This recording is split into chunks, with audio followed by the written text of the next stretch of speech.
Comprenons que les mêmes principes qui régissent nos vies personnelles affectent en réalité les nations. D'accord?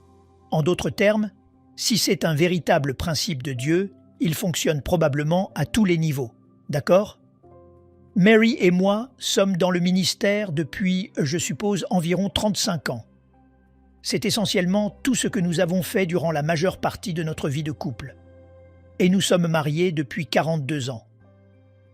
Le temps où nous n'étions pas dans le ministère, nous préparions probablement pour le ministère, car c'était simplement l'appel de Dieu sur ma vie.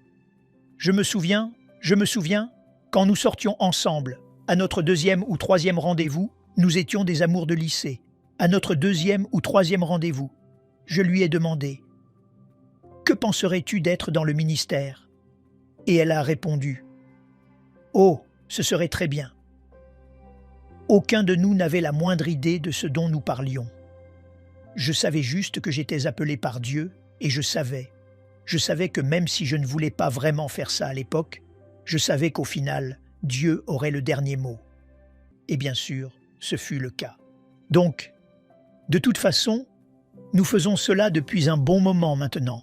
Et comme le pasteur Stéphane l'a dit, nous avons 6 enfants, 5 petits-enfants à ce stade. Et nous avons vu Dieu faire beaucoup de choses différentes. Mais voici ce qui est arrivé. Nous avions vu beaucoup de percées différentes se produire dans notre vie au fil du temps. Nous avions vu Dieu être fidèle. Nous avions vu des victoires arriver.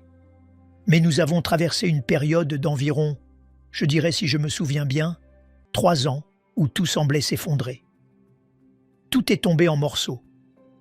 Il semblait que, quand je dis tomber en morceaux, je veux dire que notre réputation a été attaquée, des mensonges ont été racontés sur nous, et nous étions en train d'être détruits.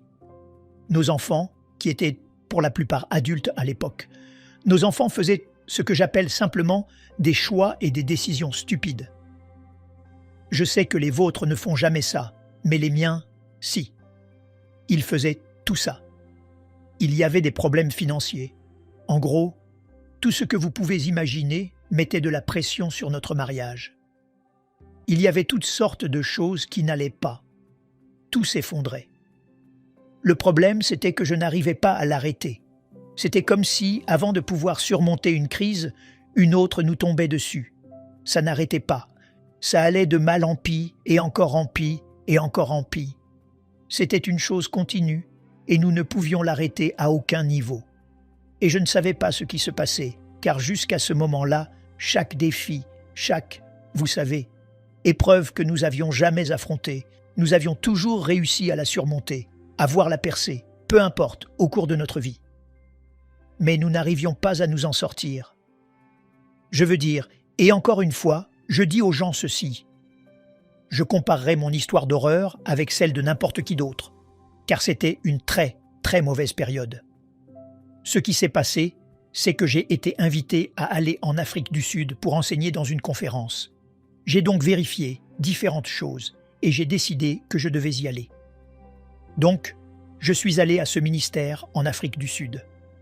Quand j'arrive là-bas, la dame qui dirige le ministère me regarde et me dit « Maintenant, avant que vous ne montiez sur notre estrade, je veux purifier votre lignée de sang. » Et je l'ai regardé et j'ai dit « Qu'est-ce qui ne va pas avec ma lignée de sang ? Je suis américain.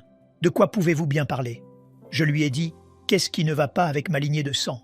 Et elle m'a répondu « Oh, je suis désolé, vous ne comprenez pas. » Elle a dit « Quand vous monterez sur notre estrade, vous vous adresserez à de nombreuses nations différentes d'Afrique qui seront ici. » Et elle a ajouté « S'il y a le moindre droit légal en vous ou dans votre lignée de sang, les principautés de ces puissances que vous allez défier s'en prendront à vous et à votre famille. » Maintenant, quand elle a dit ça, voici ce que j'ai répondu. « S'il vous plaît, purifiez ma lignée de sang. » Voici pourquoi. Ma pensée était « J'ai assez de problèmes avec les démons d'Amérique. Je n'ai pas besoin que ceux d'Afrique s'en prennent à moi aussi. » Et donc, ils m'ont emmené dans cette pièce et ils m'ont fait prier cette prière pour ouvrir ma lignée de sang et demander s'il y avait quoi que ce soit en moi ou dans mon histoire que l'ennemi pourrait. Je ne savais rien de ce que je faisais, je suivais simplement le chemin qu'il traçait. et pendant que nous disions cela, pendant que je priais cette prière, il y a une petite voyante. Son nom est Katie. Personne ne saurait qui elle est.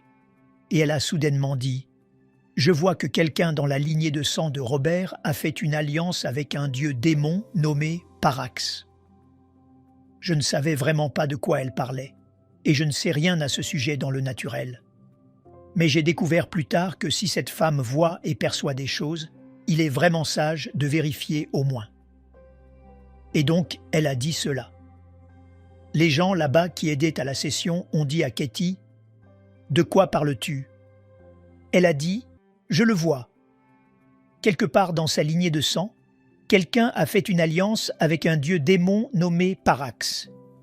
Ils ont dit « Épelle-le ». Elle a répondu « P-A-R-A-X ». Eh bien, ils ont sorti l'ordinateur et ils ont cherché Parax sur Google. Et j'ai pensé « Quelle démarche spirituelle !» Vous cherchez sur Google les œuvres de l'esprit. Alors, ils ont cherché Parax sur Google et, à mon grand étonnement, voici ce qui est apparu, un dieu démon dont la caractéristique principale est d'assécher jusqu'à la moelle. Et au moment où ils ont dit cela, vous avez probablement ça ici, dans les dessins animés en Amérique, vous avez cette sorte de petite chose assise sur votre épaule. En d'autres termes, c'était une révélation. C'était soudainement, j'ai eu cette révélation et j'ai compris pourquoi tout était dévoré. Pourquoi la réputation, pourquoi l'argent, pourquoi les enfants, pourquoi les problèmes de mariage, pourquoi tout était dévoré, pourquoi je ne pouvais rien faire. J'ai soudain eu cette compréhension que l'ennemi revendiquait un droit légal, basé sur une alliance faite avec un dieu démon dans mon histoire, ce qui lui donnait le droit de tout dévorer. Et ils m'ont guidé dans une prière très simple. Seigneur, je viens, je me repens, je demande. Je me repens pour des mots simples. Nous y reviendrons plus en détail. Je me repens pour moi-même, vous savez, toutes ces choses. Et je renonce à toute alliance avec ce Dieu démon. Je demande que le sang de Jésus parle en ma faveur, selon Hébreux, chapitre 12, verset 24. J'ai prié cette prière, et je vous le dis, à ce moment-là, tout ce qui nous avait dévoré s'est arrêté instantanément. Je veux dire, ça s'est arrêté net. Ce qui s'est passé, c'est que nous sommes entrés dans un processus de restauration, le processus de restauration ne pouvait pas commencer parce que nous étions dévorés. Au moment où le dévorement s'est arrêté, la restauration a pu commencer et nous avons traversé toute cette période de restauration. Mais le point essentiel était que le dévorement s'était arrêté. En d'autres termes, les finances ont commencé à augmenter. Toute la question de la réputation perdue, nos enfants, c'est l'une des grandes choses. Nos enfants, sans savoir quoi que ce soit de ce que j'avais fait, ont tous commencé à s'aligner dans l'ordre divin. Je veux dire, ils ont tous commencé à entrer dans leur destinée. Pourquoi ? Parce que j'avais traité un droit légal. Vous voyez, parce que cette chose démoniaque qui revendiquait un droit légal disait qu'elle me possédait, moi et ma lignée. Et au moment où j'ai brisé cette chose, au moment où je suis entré, si vous voulez, dans le tribunal céleste, au moment où j'ai fait cela, tout à coup, tous les droits légaux ont été révoqués et je pouvais entrer dans la plénitude de ce que Jésus est mort pour que j'aie. C'était l'étape initiale. Ce n'était pas la seule chose. Je veux dire, il y a eu beaucoup d'autres choses après cela, mais c'était le point de départ. D'accord, alors laissez-moi continuer. Je vais vous donner une bonne base ou une bonne idée de ce dont je parle. Donc, je rentre à la maison et notre fils Adam, dont on parlait plus tôt, qui pasteurisait l'église à Canton, au Texas, je veux dire, il a une église merveilleuse là-bas. Ils ont commencé avec 5 personnes et le dimanche de Pâques, ils étaient plus de 300 et quelques. C'est juste une chose incroyable, ce que Dieu a fait avec lui là-bas et continue de faire. C'est une petite grande ville de 3600 habitants, un très petit endroit. Dieu fait donc une chose merveilleuse avec lui. Mais à ce stade, Adam était dans une dépression absolue, une dépression complète, ce qui est totalement contraire à sa personnalité et à son caractère. Ce ne serait pas du tout lui. Mais ce qui s'était passé, je vais vous le dire, c'est qu'il avait traversé un divorce. Sa femme avait décidé qu'elle ne voulait plus rien avoir à faire avec le ministère, alors elle est partie, emmenant leur petite fille de 2 ans avec elle. C'était une chose dévastatrice. Bref, l'histoire courte, Adam était dévasté et sentait que non seulement il avait tout perdu, sa famille, son enfant, tout, mais il avait aussi perdu le ministère auquel il savait qu'il était appelé depuis, littéralement, son plus jeune âge. Il était donc en dépression absolue. J'ai essayé de l'encourager, j'ai essayé de, vous savez, lui dire que Dieu n'en avait pas fini avec lui. J'ai fait tout ce que je savais faire, d'accord? Mais rien ne fonctionnait, rien. Et donc, je crois que pendant 2 ans, j'avais prié, prié et encore prié. Et mes prières, à ce moment-là, venaient d'une perspective de champ de bataille. D'accord? Une perspective de champ de bataille. En d'autres termes, je priais et je luttais avec le diable. Je liais, je déliais, j'ouvrais, je fermais. Tout ce que vous pouvez imaginer au monde, je le faisais. Je chuchotais, je criais, je pleurais, peu importe. Je faisais tout ce qu'il y avait à faire et rien ne bougeait. En fait, ça empirait de plus en plus. C'était juste ce qui se passait. Je me souviens, après environ 2 ans, un matin, je me suis levé, suivant ma routine habituelle, j'ai commencé à prier. Au moment où j'ai commencé à prier, j'ai entendu le Seigneur dire « Amène Adam dans mes tribunaux ». Je l'ai entendu aussi clairement qu'une cloche. Maintenant, vous devez comprendre. J'ai entendu, j'ai pensé. Je ne sais pas comment faire ça. J'ai commencé à voir qu'il y avait un tribunal. J'ai commencé à en avoir une compréhension. Mais je me suis dit, je n'en ai aucune idée. Vous savez, Romains, chapitre 8, verset 26, dit que lorsque nous ne savons pas comment prier comme nous le devrions, le Saint-Esprit aide notre faiblesse. D'accord ? C'est une bonne chose. Le Saint-Esprit aide notre faiblesse afin que nous sachions comment prier pour ce que nous devrions prier. Et donc, parce que j'ai entendu le Seigneur, je me suis dit, eh bien, je vais juste devoir me lancer et essayer. Et j'avais une compréhension suffisante pour savoir que, quoi que j'allais faire, je devais commencer par la repentance. Car si l'ennemi avait un droit légal, c'est par l'élément de la repentance qu'il serait retiré. Je comprenais cela. Et donc, j'ai commencé. Et écoutez, je ne savais même pas si je pouvais faire ce que j'étais sur le point de faire. Mais voici ce que j'ai commencé à faire. J'ai commencé à me repentir au nom de mon fils Adam. Et les gens disent, « Vous pouvez faire ça ?» Eh bien, selon la première épître de Jean, chapitre 5, vous le pouvez.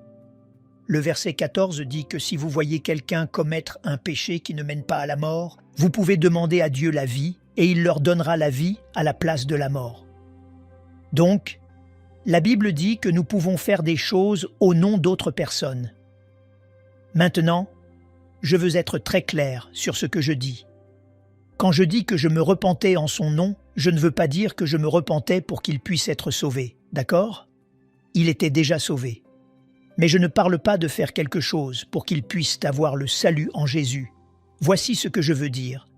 Les intercesseurs font pour les autres ce qu'ils ne peuvent pas faire jusqu'à ce qu'ils puissent voir. C'est ce que je faisais. J'entrais dans un lieu et j'intercédais. En fait, je me repentais au nom de mon fils et je demandais à Dieu de lui faire miséricorde, d'accord? Donc, je suis venu devant le Seigneur et j'ai dit « Seigneur, je me repens et je viens devant tes tribunaux. » J'ai juste commencé comme ça. Je viens devant tes tribunaux. Je me repens au nom d'Adam et je demande que tout mensonge qu'il a cru, Seigneur, je m'en repens en son nom. Je demande que pour tout échec qu'il a eu en tant que père ou mari, je me repente en son nom. Je demande ta miséricorde. Je demande que ton sang parle en son nom. En tant que son père et en tant qu'intercesseur, je me repens au nom de mon fils Adam. Et j'ai senti, après 2 ans de prière, j'ai senti ce changement énorme se produire. Ça a pris environ 5 minutes. J'ai senti ce changement énorme se produire. Et puis j'ai entendu le Seigneur dire ces mots. Dieu était si gracieux. Il me montrait en fait, étape par étape, ce qu'il fallait faire quand je lui obéissais pour amener mon fils Adam dans ses tribunaux. J'ai entendu le Seigneur dire ceci. Maintenant, repens-toi. Il me parlait à moi. J'ai pensé, qu'est-ce que j'ai fait? Je veux dire, j'en fais assez, mais qu'est-ce que j'ai fait à ce sujet? Et il a dit, voici ce qu'il a dit. Parce que dans ta frustration, tu as prononcé des paroles négatives et critiques à propos d'Adam. Et l'ennemi a pris tes paroles devant mes tribunaux et a dit « Même son propre père dit cela de lui. » Et tout à coup, j'ai réalisé que mes paroles, qui avaient le pouvoir de la vie et de la mort, mes paroles étaient utilisées par le diable pour construire un dossier contre Adam. Alors, j'ai commencé à me repentir et j'ai dit « Seigneur, je suis tellement… » Nous nous repentions maintenant avec des larmes. Et j'ai dit « Je me repens et je te demande de me pardonner pour ces paroles. Je demande que chaque parole que j'ai prononcée dans la frustration à Mary au sujet d'Adam, je demande que ces paroles soient annulées, qu'elles soient rendues nulles dans le domaine spirituel, que ton sang parle et je me repens. Et je demande que ces choses soient retirées et que tout droit que l'ennemi prétend utiliser par ces paroles soit révoqué, afin qu'il n'ait plus le droit de les utiliser. » Eh bien, cela a pris environ 5 minutes. J'ai senti un autre changement. Et en faisant cela, j'ai alors entendu le Seigneur dire « Maintenant, prophétise la destinée d'Adam. » Je ne réalisais pas que Dieu me guidait en fait, étape par étape, à travers une activité de salle d'audience que j'enseigne maintenant. Vous voyez, parce que quand il a dit « prophétise sa destinée », et nous y reviendrons probablement plus tard, ce qu'il disait c'était « Dis-moi, à partir des livres du ciel, ce que j'ai écrit sur Adam. » Parce que, vous voyez, dans Daniel, chapitre 7, verset 10, la Bible dit que le tribunal s'assit et les livres furent ouverts. Le tribunal est assis et les livres sont ouverts. Eh bien, qu'y a-t-il dans le livre? Le psaume 139, verset 16, nous dit que, dans les livres du ciel, sur ton livre étaient tous inscrits les jours qui m'étaient destinés, avant qu'aucun d'eux existât. Ainsi, ce qui se trouve dans les livres du ciel, dans certains des livres du ciel, ce sont nos destinées et nos desseins du royaume. Et vous voyez, et encore une fois, nous ferons cela plus tard, mais quand nous prophétisons, quand de vraies paroles prophétiques se sont prononcées, elles viennent toujours du livre du ciel. Elles viennent toujours d'un livre. C'est pourquoi le tribunal est assis et les livres sont ouverts. Alors, j'ai commencé, je ne savais pas tout cela. Je faisais juste ce que le Saint-Esprit me disait. Alors, il dit, prophétise la destinée d'Adam. Eh bien, le jour où Adam est né, il est né à la maison. Mary l'a eu à la maison, non pas parce que nous ne pouvions pas aller à l'hôpital. Quelqu'un a dit un jour « Oh, vous êtes de ces gens-là. » Oui, nous sommes le genre de personnes qui n'avaient pas d'argent. C'est le genre de personnes que nous étions. Nous avons donc eu des enfants à la maison, nous en avons eu 4 à la maison avant cela. Nous n'avions pas d'assurance ou quoi que ce soit. Bref. Et les médecins m'avaient dit « Oh, vous vous en sortirez, vous pouvez le faire. » C'est donc ce que nous avons fait. Adam est donc né à la maison. D'accord. Le jour de sa naissance, Mary se repose dans la chambre. Il est né depuis quelques heures. Je suis assis dans le salon. Et c'est aussi clair que de l'eau de roche. Je suis assis là, ne pensant à rien, et j'entends Dieu dire qu'ils sont beaux sur les montagnes, les pieds de celui qui apporte de bonnes nouvelles. Je l'ai entendu aussi clairement qu'une cloche. C'était si fort. Eh bien, nous avons emmené Adam pour qu'il soit consacré le dimanche suivant, parce que j'étais un fervent croyant qu'il fallait l'amener à l'église rapidement. Mary a donc tout préparé. Nous sommes allés à l'église dont j'étais pasteur. J'ai soulevé Adam et, en le soulevant, voici ce qu'il a dit, les premiers mots sortis de sa bouche, qu'ils sont beaux sur les montagnes, les pieds de celui qui apporte de bonnes nouvelles. Je suis allé voir le frère Walker, le pasteur, et je lui ai demandé « Pourquoi avez-vous dit cela ?» Il a répondu « Parce que c'est ce que Dieu dit de lui. » Eh bien, j'ai toujours su que c'était ça. Et c'est le verset de vie d'Adam pour sa vie et son ministère maintenant. Alors, j'ai commencé avec ça. Quand Dieu a dit « prophétise », j'ai dit « Seigneur, tu as dit à propos d'Adam qu'ils sont beaux sur les montagnes, les pieds de celui qui apporte de bonnes nouvelles. Je déclare sur la base de ta parole qu'Adam marchera sur les hauts lieux et déclarera la parole du Seigneur. Il apportera la bonne nouvelle, et il aura une grande influence dans de très hauts lieux.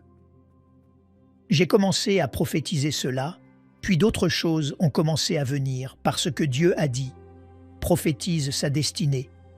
D'accord? Vous voyez ce que je ne réalisais pas.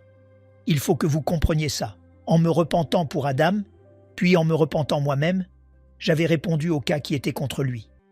Ce que je faisais maintenant, en prophétisant sa destinée, je présentais un cas en sa faveur. Je ne comprenais pas tout cela à l'époque, mais je le comprends maintenant. Je fonctionnais dans le tribunal céleste. Je présentais un cas en son nom.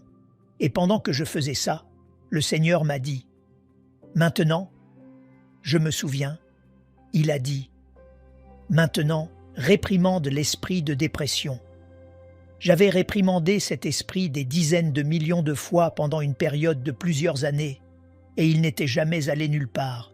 Il n'avait jamais bougé d'un iota.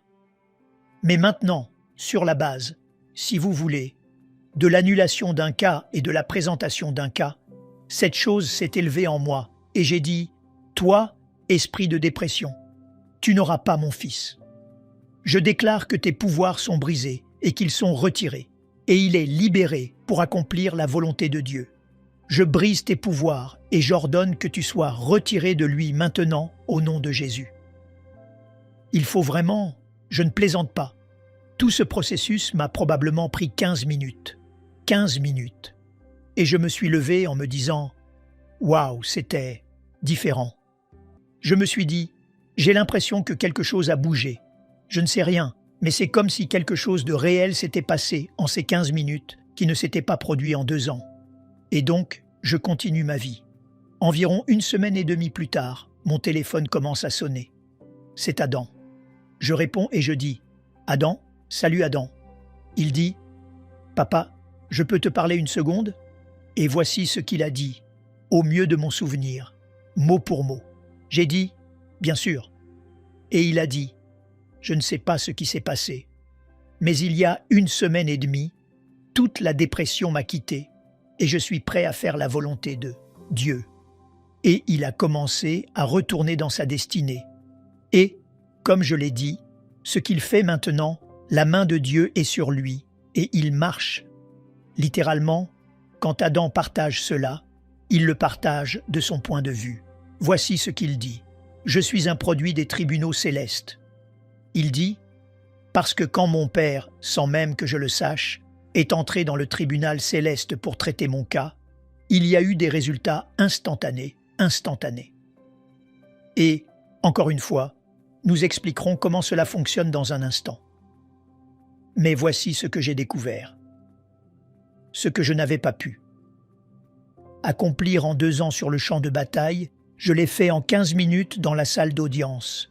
Vous voyez pourquoi? Parce que j'ai traité la question légale que l'ennemi revendiquait pour maintenir Adam dans cette condition. Écoutez, cela a attiré mon attention. J'ai pensé, il y a quelque chose ici, une sorte de secret dont je ne connais rien. Et j'ai donc commencé à approfondir, à me demander, qu'est-ce que c'est? Et il a commencé à me montrer et à m'aider à comprendre. Et j'ai commencé à me déplacer. Et une fois, je suis retourné à cet endroit en Afrique du Sud et j'ai commencé à leur enseigner sur les tribunaux célestes en pensant que je leur enseignais ce qu'ils savaient déjà. Je pensais qu'ils toléraient simplement ce garçon américain qui rattrapait son retard. Et donc, j'y retourne et j'enseigne. Quand j'ai fini, la dame vient me voir et voici ce qu'elle dit.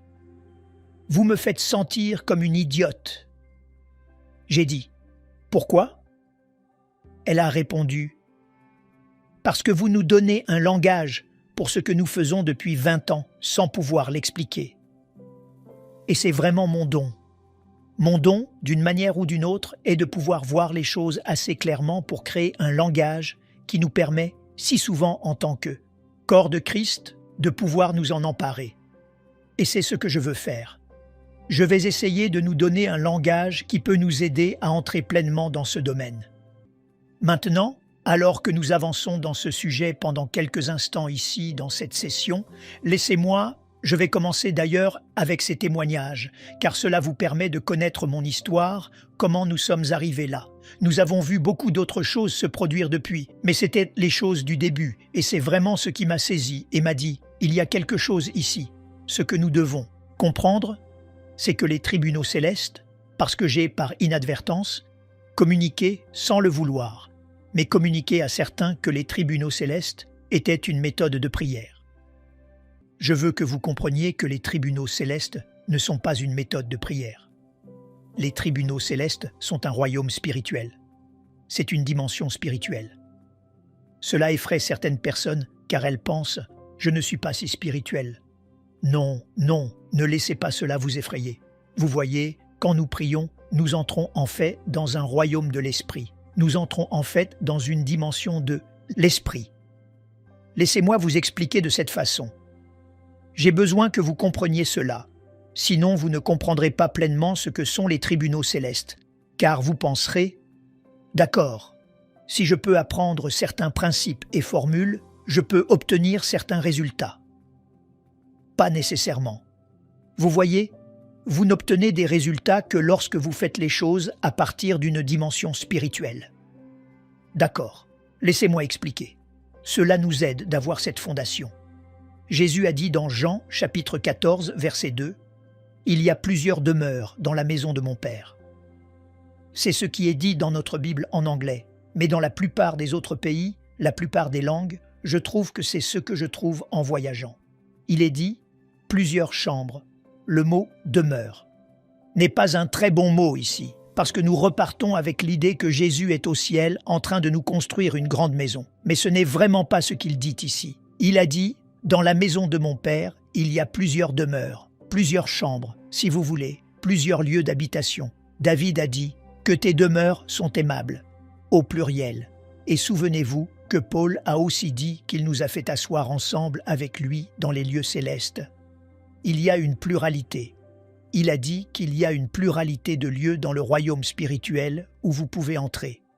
Laissez-moi qualifier ceci. Nous utilisons ces termes. Nous adorions, nous prions, et la présence de Dieu est venue. Je comprends ce que nous disons, et je n'ai aucun problème avec ce langage. Mais laissez-moi expliquer ceci. Ce n'est pas tant que la présence de Dieu est venue, mais que nous sommes entrés là où il était. Ce n'est pas tant qu'il est venu là où nous sommes, mais que nous sommes entrés là où il est. En d'autres termes, en adorant, nous sommes entrés dans une dimension spirituelle où il est. Laissez-moi vous montrer ceci, il faut que vous compreniez. D'accord. Marc, Jean, chapitre 14. Sinon, vous ne comprendrez pas les tribunaux célestes. Jean, chapitre 14. Laissez-moi juste tourner la page ici. Verset 2. Il y a plusieurs demeures dans la maison de mon Père. D'accord. La maison du Père, qu'est-ce que c'est? C'est le royaume spirituel dans lequel Dieu habite. D'accord? Dieu n'habite pas dans des briques et du mortier et tout ce genre de choses. Je veux dire, nous avons des maisons, nous avons des installations. Tout cela est merveilleux, nous en avons besoin. Mais quand il est dit « dans la maison de mon Père », Salomon a dit, quand il a consacré le temple, il a dit « Les cieux et les cieux des cieux ne peuvent contenir Dieu, combien moins ce temple que je lui ai bâti. » Salomon était donc conscient que Dieu habite dans la dimension spirituelle. Alors, quand il est dit « dans la maison de mon Père », je crois que cela fait référence à la dimension de l'esprit. D'accord? Donc, dans la maison de mon Père, il y a plusieurs demeures, plusieurs lieux d'habitation. Dans la dimension spirituelle, il y a plusieurs lieux de résidence, plusieurs lieux d'habitation, plusieurs lieux de Dieu. Regardez bien. Si cela n'était pas, je vous l'aurais dit. Je vais vous préparer une place, et lorsque je m'en serai allé et que je vous aurai préparé une place, je reviendrai et je vous prendrai avec moi, afin que là où je suis, vous y soyez aussi. Laissez-moi vous expliquer ceci. Il a donc dit, dans la maison du Père, dans la dimension spirituelle où Dieu vit et agit, il y a plusieurs lieux d'habitation. Il a dit, si cela n'était pas, je vous l'aurais dit. Je vais vous préparer une place. Nous disons, oh, eh bien, Jésus est retourné au ciel pour nous préparer une place. Il va venir nous prendre avec lui, vous savez, 2000 ans plus tard. Non, regardez bien. Quand il dit « Je vais préparer une place », voici ce qu'il disait. Je suis sur le point de vous quitter. Je vais mourir sur la croix. Je vais être mis au tombeau. Je vais être ressuscité. D'accord? Ce sera moi qui vous préparerai une place. Regardez bien. Je vais vous donner accès à ce à quoi seuls les prophètes et les prêtres pouvaient avoir accès dans l'Ancien Testament. Je vais vous donner accès à des dimensions spirituelles dans lesquelles seuls eux pouvaient en fonctionner. C'est pourquoi il dit dans Actes, chapitre 2, que c'était comme au jour de Joël. « Je répandrai de mon esprit sur toute chair. Vos fils et vos filles prophétiseront. Vos vieillards auront des songes, et vos jeunes gens des visions. » Vous voyez, que dit-il? Il dit « Je vais me faire un peuple prophétique. » Et littéralement, ce peuple sera, non pas seulement quelques prophètes, prêtres et rois choisis à la main. Ce peuple sera un peuple prophétique qui aura accès aux dimensions, de l'esprit auquel seul le peuple de l'Ancien Testament avait accès. Vous voyez, c'est ce qu'il a dit. « Je vais préparer, je suis sur le point de vous donner accès à des royaumes de l'esprit auxquels les gens normaux n'ont jamais eu accès. » C'est important que nous comprenions cela. Sinon, nous reléguons les choses à des personnes spéciales. Laissez-moi vous dire, nous sommes tous des personnes spéciales. Vous voyez, écoutez, c'est l'un des problèmes que j'ai avec certains qui enseignent sur les tribunaux célestes. Ils donnent l'impression que vous devez être une personne spéciale pour faire cela. Rien ne pourrait être plus éloigné de la vérité. Vous n'avez pas besoin d'être une personne spéciale pour faire cela, je vous le promets. Si vous n'avez pas, vous devez être racheté par le sang, car nous entrons dans le Saint des Saints par le sang de Jésus. C'est ce qui vous qualifie pour entrer dans ce royaume de l'Esprit. Alors, regardez ce qu'il dit. Il a dit « Je vais vous préparer une place. Je vais ouvrir le chemin. Et regardez bien, je reviendrai et je vous prendrai avec moi. » Qu'est-ce que cela signifie? Eh bien, c'est quand il va revenir pour nous prendre et nous emmener. Non, quand il a dit « Je reviendrai et je vous prendrai » avec moi. Il parlait du jour de la Pentecôte, quand il viendrait sous la forme du Saint-Esprit. Plus loin dans Jean 14, il a dit « Je ne vous laisserai pas orphelins, je viendrai à vous. » Vous savez, quand le Saint-Esprit s'est manifesté le jour de la Pentecôte, c'était Jésus qui, entre guillemets, revenait. Pourquoi? Parce que le Saint-Esprit ne parlera que de Jésus. Il est venu pour révéler Jésus, il ne parlera pas de lui-même. Alors, quand il a dit « Je viendrai, et je vous prendrai avec moi », il disait « Regardez, je vais aller préparer le chemin. Ma mort, mon ensevelissement, ma résurrection vont ouvrir des dimensions spirituelles dans lesquelles vous n'avez pas pu entrer. Elles sont maintenant ouvertes. Et je vais venir, et je vais vous oindre du Saint-Esprit pour vous aider à entrer et à fonctionner dans ces dimensions spirituelles. Mais regardez bien pourquoi il dit cela. Afin que là où je suis, vous y soyez aussi. Vous voyez, ce n'est pas lui qui vient à nous, c'est nous qui entrons là où il est.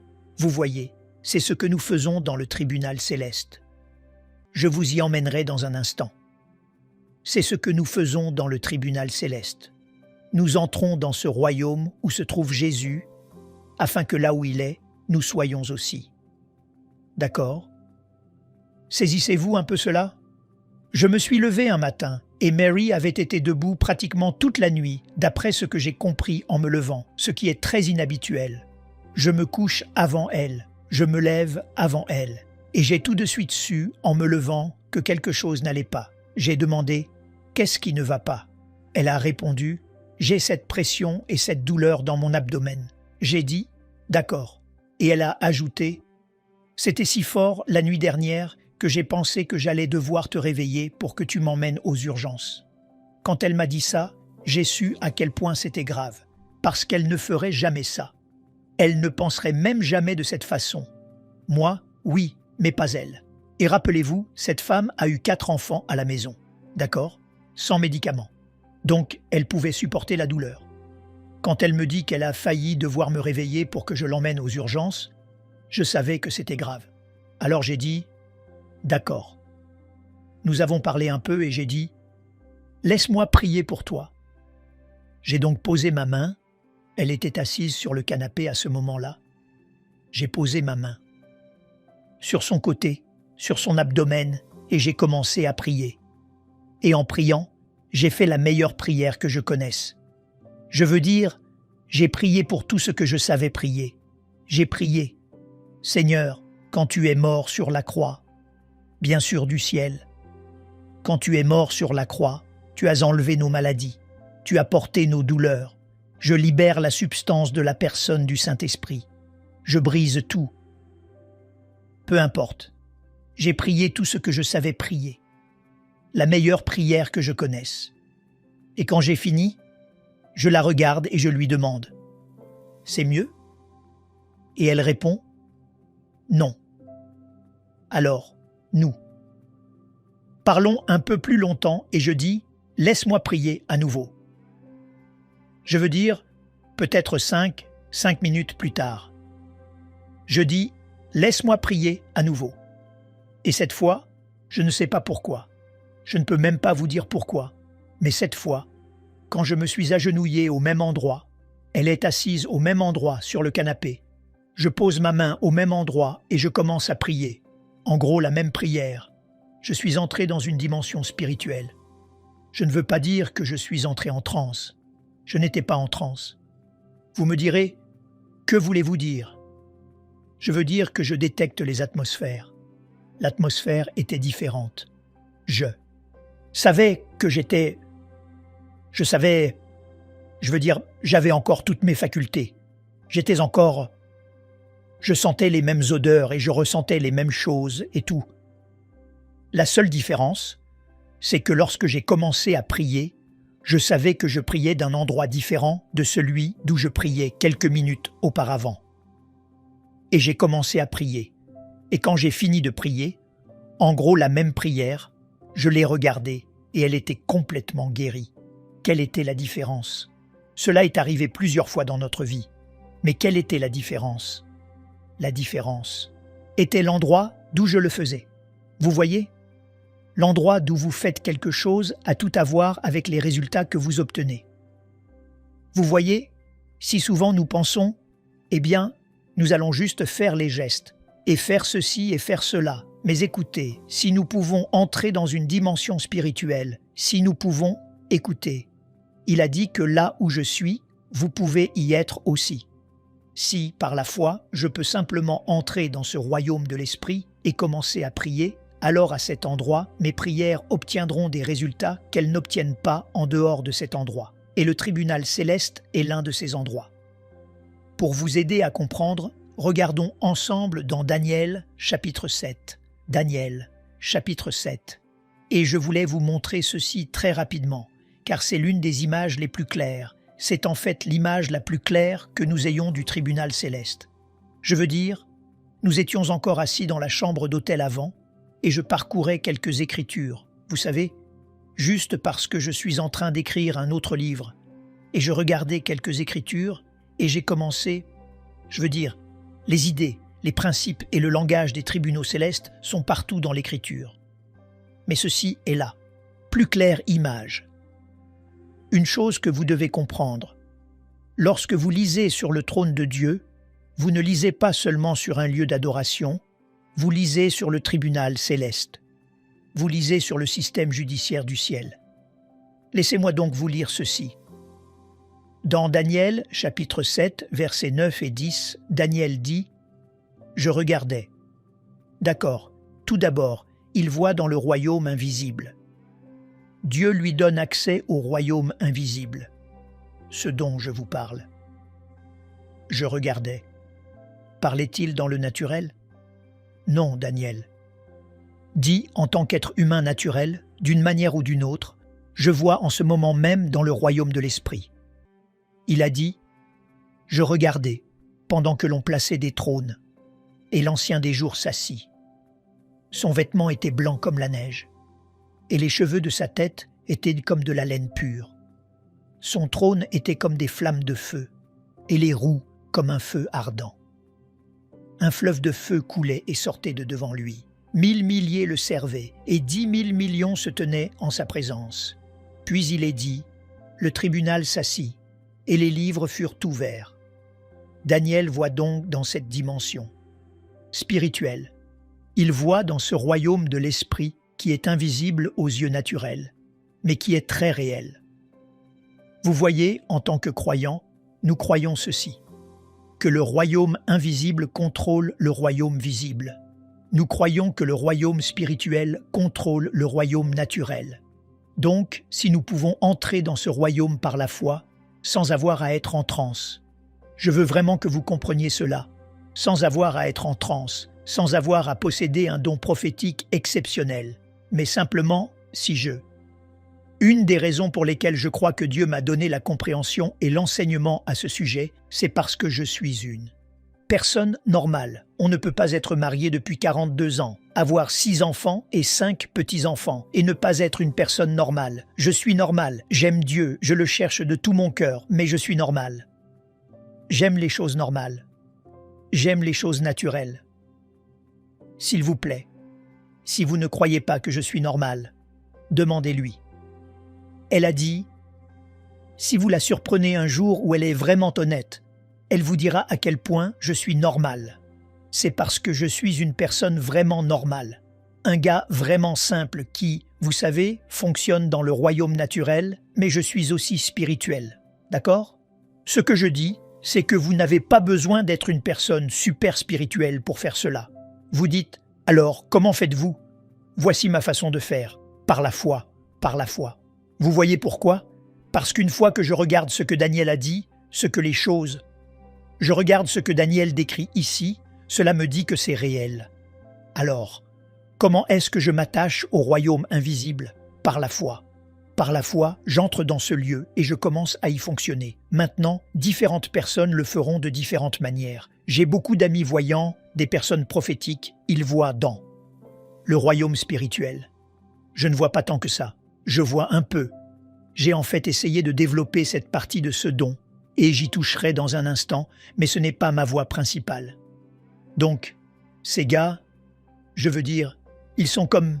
Ils voient des choses dans le royaume céleste, et je les déteste. Je les déteste. Je veux dire, c'est comme, comment pouvez-vous faire ça? Je ne les déteste pas vraiment, mais bref. Je suis comme, j'adorerais pouvoir faire ça. Mais voici ce que j'ai découvert. Certaines de ces personnes, je dois juste vous dire, certaines de ces personnes qui voient des anges, qui ont des rencontres dans les lieux célestes, j'obtiens autant, sinon plus, de résultats qu'eux en faisant ce que je fais par la foi. Je vous le promets. Nous obtenons des percées majeures en faisant les choses par la foi en y entrant.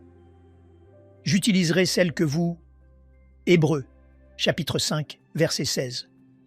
Mais la nourriture solide est pour les hommes faits, pour ceux dont le jugement est exercé par l'usage à discerner ce qui est bien et ce qui est mal. C'est ce que je veux dire par le faire par la foi. La Bible dit que nous avons tous des sens spirituels. Il ne s'agit pas des sens naturels, il s'agit des sens spirituels. Et je vous dirai ceci.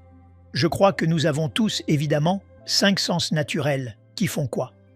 Les 5 sens naturels nous permettent de fonctionner dans le royaume naturel. Je peux fonctionner dans le royaume naturel parce que je peux voir, parce que je peux entendre, parce que je peux sentir, parce que je peux goûter, parce que je peux flairer. Je fonctionne dans le royaume naturel grâce à ces sens naturels.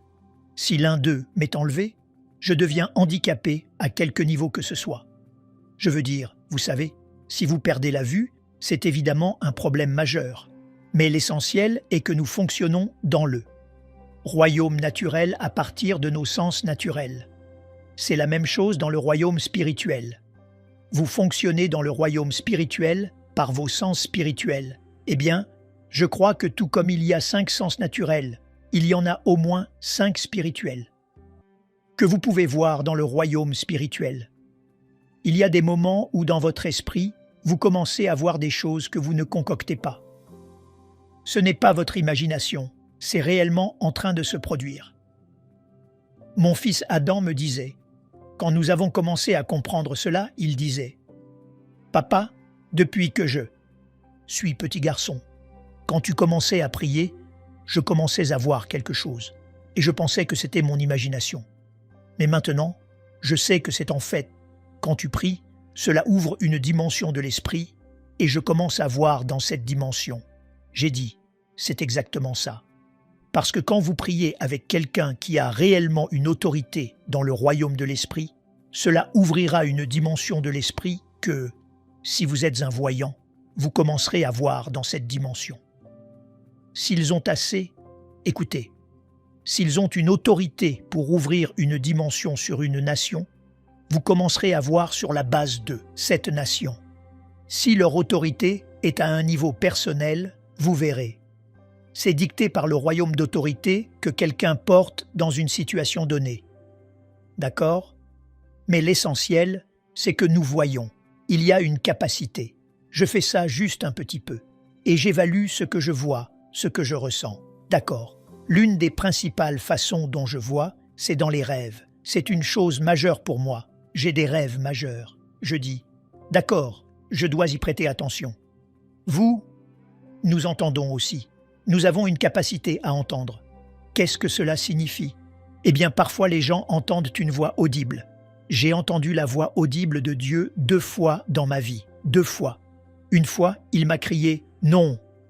Vous ne voulez pas que Dieu vous dise « Non » d'une voix audible. Je l'ai fait. Je l'ai entendu me crier « Non ». L'autre fois, c'était quand j'étais un garçon de 12 ans. Je me promenais et je l'ai entendu appeler mon nom. J'ai entendu une voix audible appeler mon nom, et ça m'a terrifié. J'ai pensé que c'était le diable parce que ça m'a fait peur.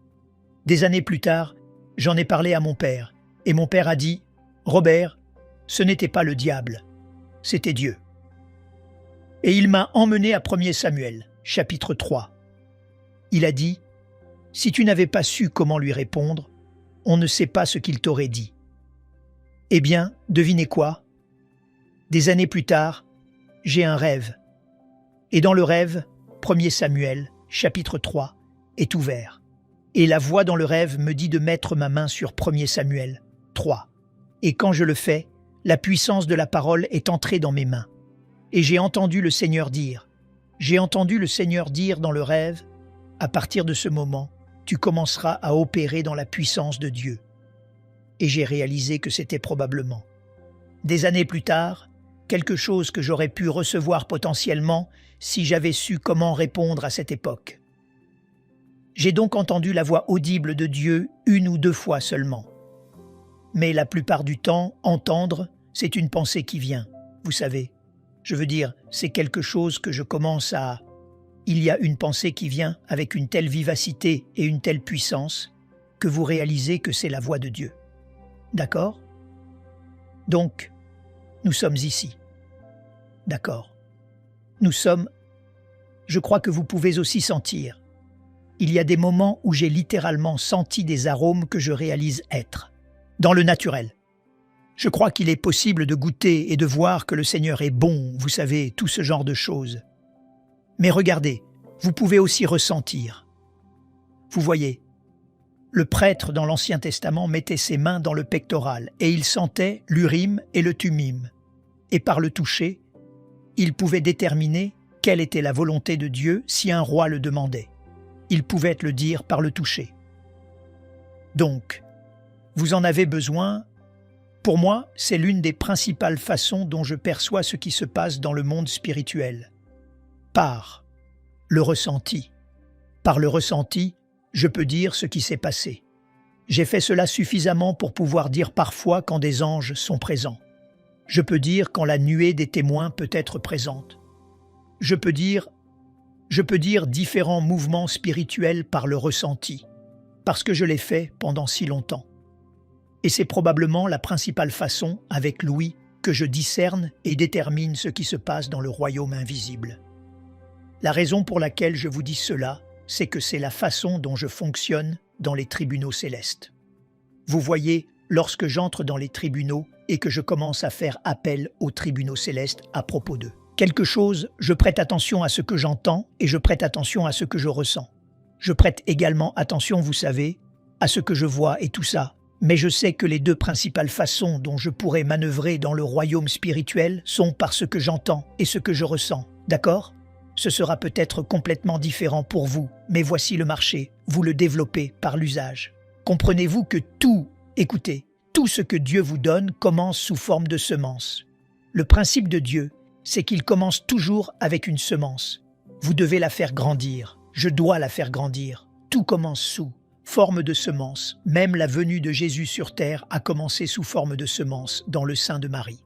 Tout commence sous forme de semence. La foi est une semence. Et d'ailleurs, quand j'ai dit « si vous avez la foi comme un grain de sénévé », il ne parlait pas nécessairement de la taille, mais du potentiel enfermé dans cette semence.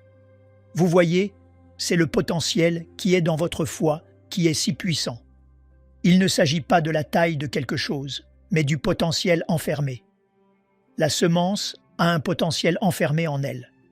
Mais l'essentiel, c'est que tout ce que Dieu fait, il le fait avec une semence. Donc, tout le monde dit « j'aimerais pouvoir voir dans la rue, j'aimerais pouvoir aller au ciel ». Merveilleux, peut-être que vous le ferez, mais regardez ceci. Probablement que vous devrez le développer par l'usage. Cela signifie, voici ce que cela signifie. Je vais devoir cesser d'être spirituellement paresseux et de dépendre du pasteur pour le faire à ma place, ou de dépendre de l'équipe de louanges pour m'y amener. Et si vous trouviez comment y arriver par vous-même, qu'en pensez-vous?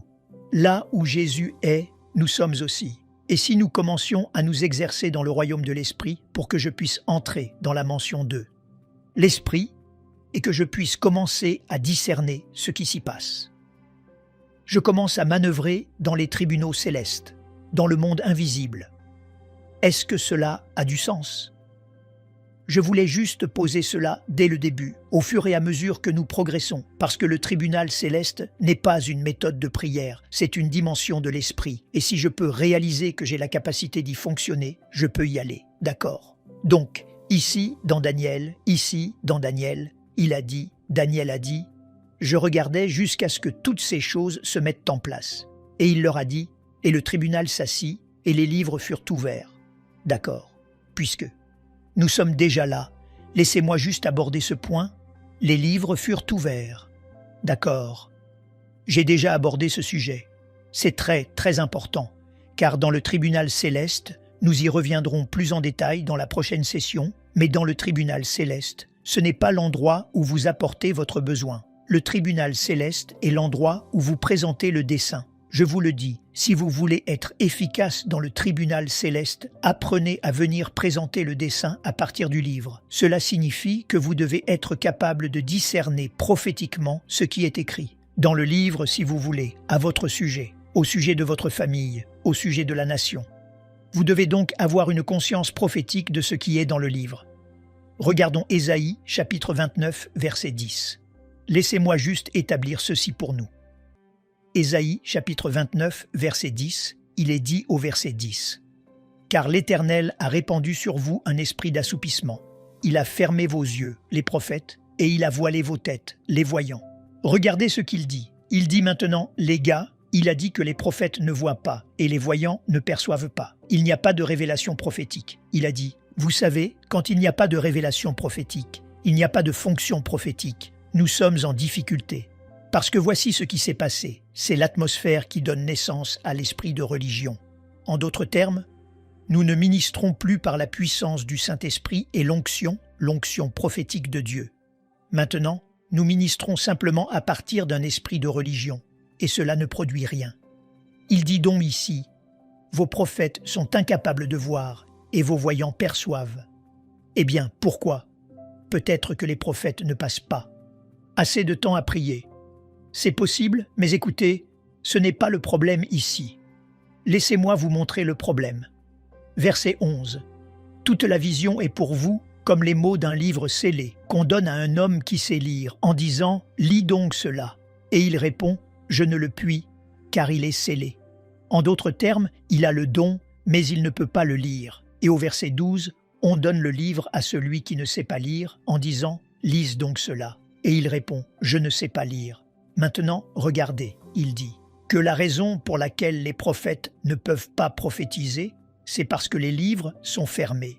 C'est la raison. Vous voyez, c'est pourquoi il est si important que le tribunal soit assis, prêt à entendre les cas, mais que les livres soient ouverts. Pourquoi? Parce que si les livres ne sont pas ouverts, alors aucun cas ne peut être présenté devant les tribunaux, car les cas présentés devant le tribunal doivent provenir de livres ouverts. Et les livres doivent être ouverts avant que nous puissions percevoir prophétiquement quel est le dessein. C'est une question majeure.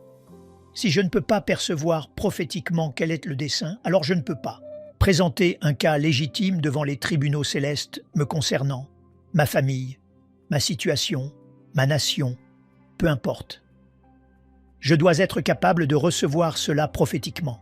Et le tribunal n'est pas un endroit où je viens raconter à Dieu mes idées ou même lui dire mon besoin. C'est là que je viens présenter ce qu'il a écrit à mon sujet ou ce qu'il a dit à mon sujet devant les tribunaux. C'est ce que je fais à cet endroit.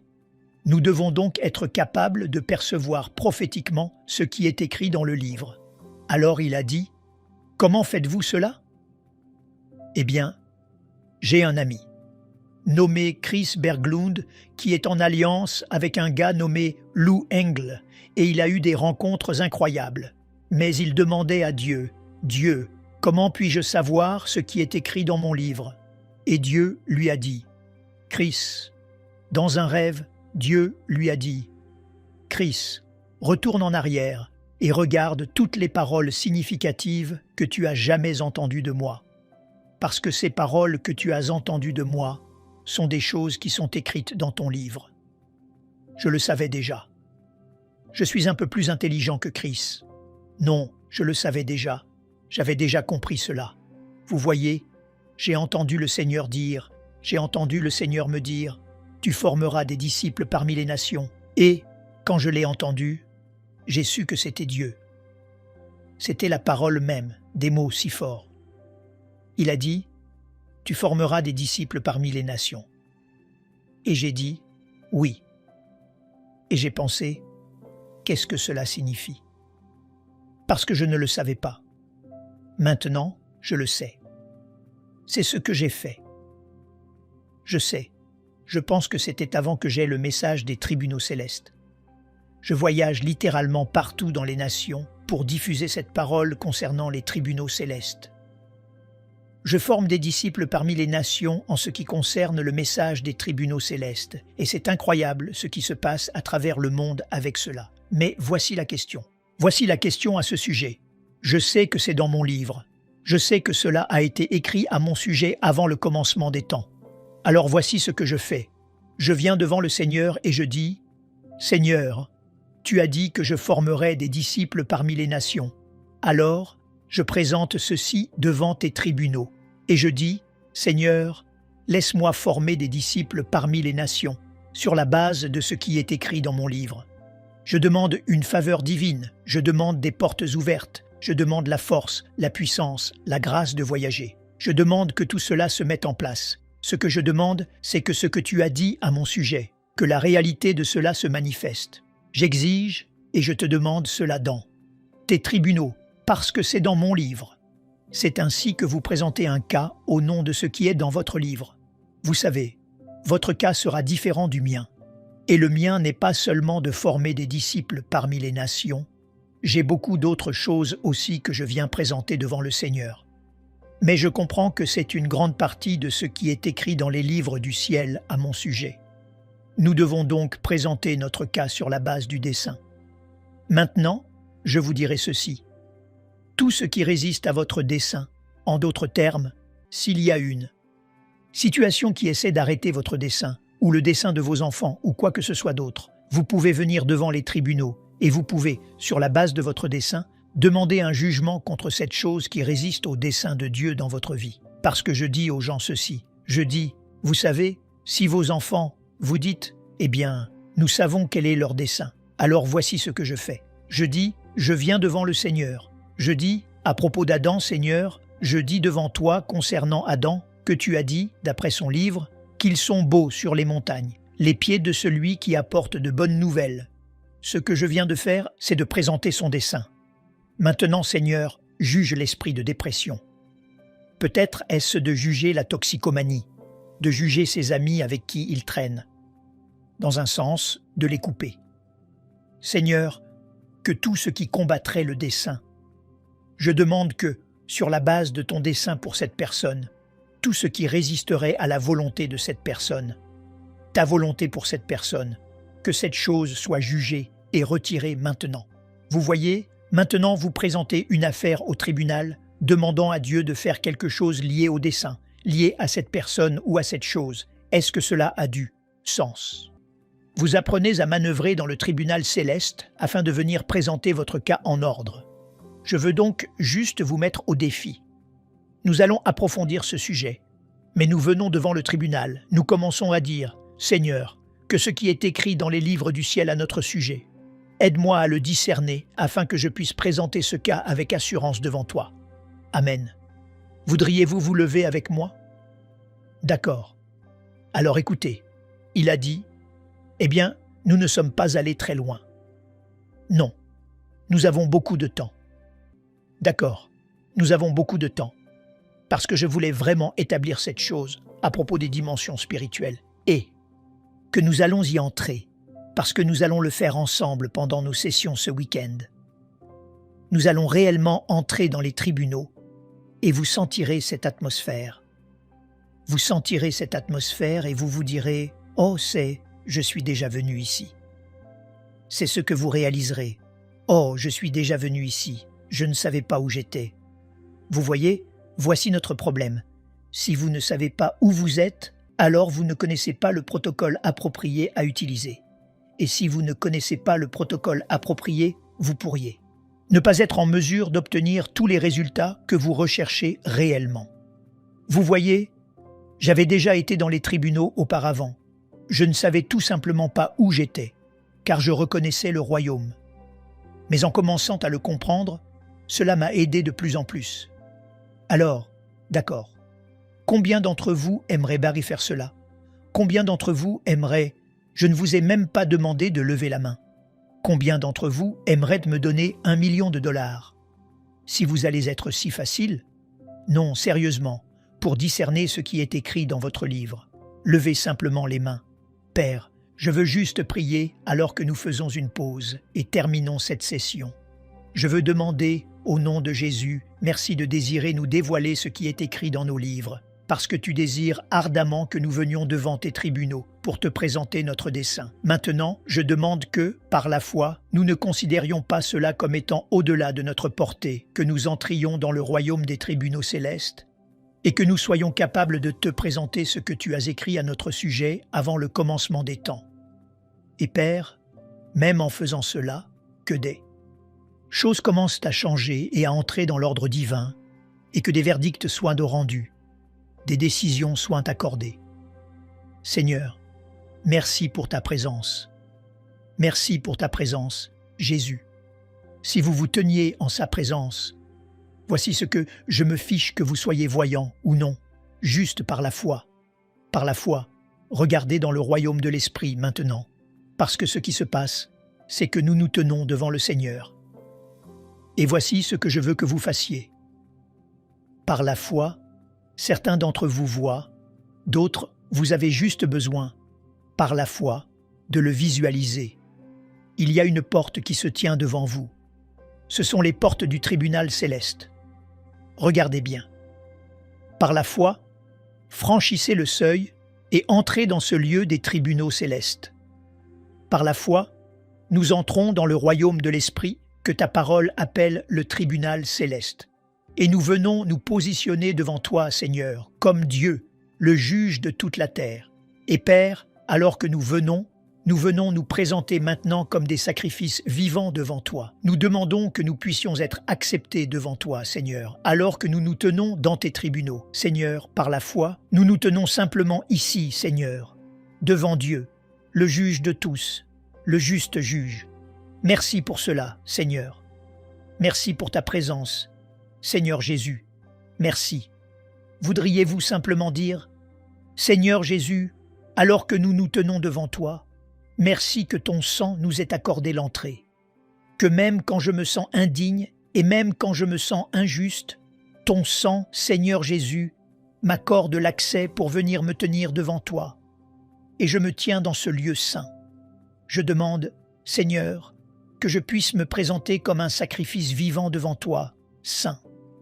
et agréable devant toi. Seigneur, voudrais-tu que tout ce qui te déplaît, ce qui est impur devant toi, soit enlevé de moi? Et voudrais-tu que ta sainteté et ta pureté me possèdent dans les parties les plus profondes de mon cœur? Que les paroles de ma bouche et que les méditations de mon cœur te soient agréables, alors que je me tiens devant tes tribunaux. Seigneur, alors que je me tiens en ce lieu, voudrais-tu me dévoiler ce qui est écrit dans les livres du ciel me concernant et toute mission que j'aurai devant toi? Que ton nom, Seigneur, soit exalté et que ton dessein, Dieu, soit accompli, au nom de Jésus. Merci, Seigneur, merci. Combien peuvent sentir cette atmosphère? Ce sont les tribunaux, ce sont les tribunaux. Merci pour le privilège. Merci de nous recevoir comme ton peuple et de nous permettre de nous tenir devant toi. Père, maintenant, je demande simplement qu'au cours des prochaines sessions et des prochains jours, alors que nous nous tiendrons en ce lieu, tu nous aideras à y fonctionner. Et Seigneur, il y aura, je prie, de grandes percées qui commenceront à se manifester dans nos vies personnelles et même pour la nation de la Nouvelle-Zélande. Père, que ta volonté soit faite en faveur de cette nation alors que nous nous tenons dans ce royaume de l'Esprit, pour ton honneur et pour ta gloire, au nom de Jésus. Amen. Amen. Nous aimerions vous donner l'opportunité de faire de Jésus le Seigneur de votre vie. Voulez-vous bien prier avec moi? Dites Seigneur Jésus, je me repens de mes péchés. Viens dans mon cœur. Je fais de toi mon Seigneur et Sauveur. Et merci Seigneur pour le baptême du Saint-Esprit en moi. Dans le nom de Jésus. Par cette simple prière, nous croyons que le Saint-Esprit vous conduit sur le chemin de la nouvelle naissance. Allez dans une bonne église dont le fondement est la parole de Dieu, passez par les eaux du baptême et donnez à Dieu la première place. Nous espérons de tout cœur que ce message vous encouragera. Si vous connaissez quelqu'un qui puisse être encouragé, s'il vous plaît, envoyez-le lui pour nous aider à atteindre plus de gens et à propager l'Évangile. Édifions le corps de Christ ensemble. Appuyez sur la cloche des notifications et merci infiniment de nous soutenir en vous abonnant à notre chaîne. N'hésitez pas à laisser vos requêtes de prière dans la section des commentaires. Sachez que même si vous ne voyez pas de réponse à votre requête, que ce soit sur YouTube, email, Facebook ou sur Messenger, nous avons prié pour vous. Nous invitons humblement le corps de Christ à soutenir chaque requête en écrivant une prière dans la section commentaires. Tenez-vous ferme dans la foi avec nous pendant que nous prions. Que la grâce et la paix du Seigneur Jésus-Christ soient avec vous tous et qu'il vous bénisse merveilleusement.